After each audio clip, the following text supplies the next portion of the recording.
Bonjour, on est vendredi le 23 septembre et encore une fois une petite vidéo un peu acrobatique faite dans un hôtel. Et la contrainte, c'est pas seulement les positions dans lesquelles je dois me mettre pour faire mon enregistrement, mais c'est surtout le fait que je n'ai droit qu'à 5 minutes. Donc il faut que je fasse rapidement. Alors voilà, je suis en Belgique, je vous parle d'Anvers ou Anvers, et où je participais hier et encore ce matin à un colloque à la mémoire de E.F.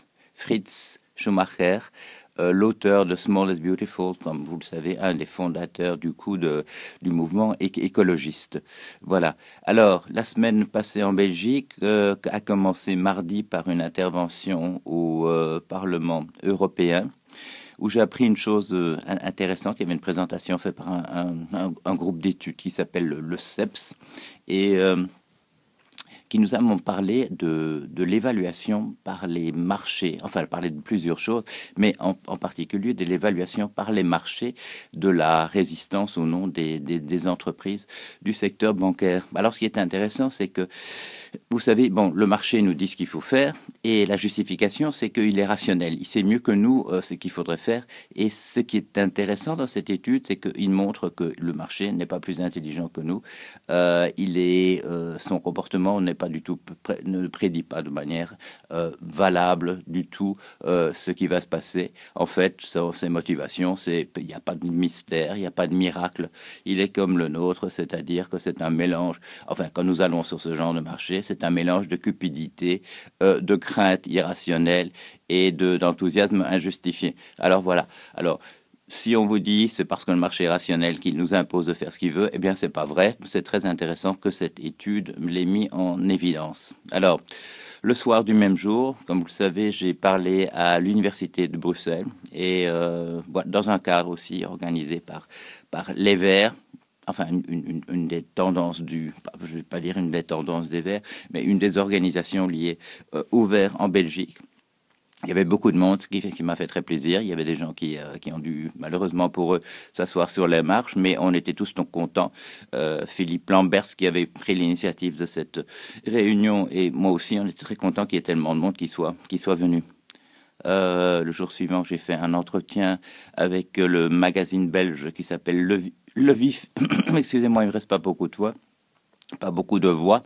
Le Vif l'Express, ça fera 4 pages, ça paraît dans une dizaine de jours. Les questions étaient bonnes, il y aura des photos qui sont bonnes aussi, et donc ça, on verra donc dans une dizaine de jours.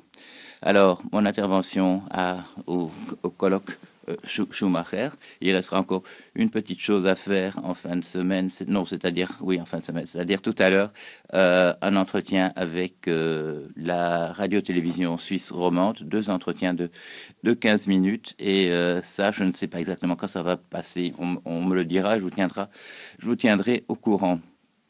Alors, au congrès Schumacher, des discussions très très très intéressantes sur sur la pertinence actuelle de ces réflexions qui ont été faites par quelqu'un qui était donc d'origine allemande, qui a fait toute sa carrière je dirais dans des organismes officiels britanniques.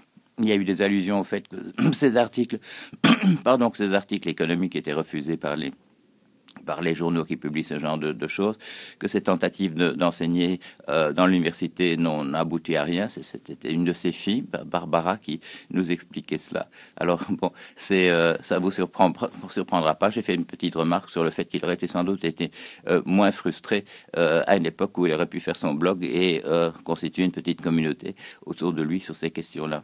Alors, est venue se présenter, une personne qui assistait au colloque est venue se présenter, et c'est une jeune femme qui s'appelle Barbara Van Dijk, et qui a fait l'actualité au mois de mai dernier, parce que elle était post-doctorante à l'université de Leuven. Donc Leuven, c'est le mot flamand qui renvoie à la même ville que les francophones appellent Louvain. Elle s'est fait renvoyer de l'université pour avoir approuvé une action contre une expérimentation d'OGM faite par l'université dans la petite ville de Wetteren. Alors, je ne connais pas les détails, je ne vais pas m'engager sur un plan juridique en approuvant ou non ce qu'elle a fait, je m'en abstiendrai bien soigneusement, mais ça m'a fait plaisir qu'elle vienne me voir et qu'elle me demande si les vues qu'elle défend pourraient éventuellement faire l'objet d'un billet, ce que je l'ai rassuré à ce sujet. Alors voilà, j'ai atteint ma limite.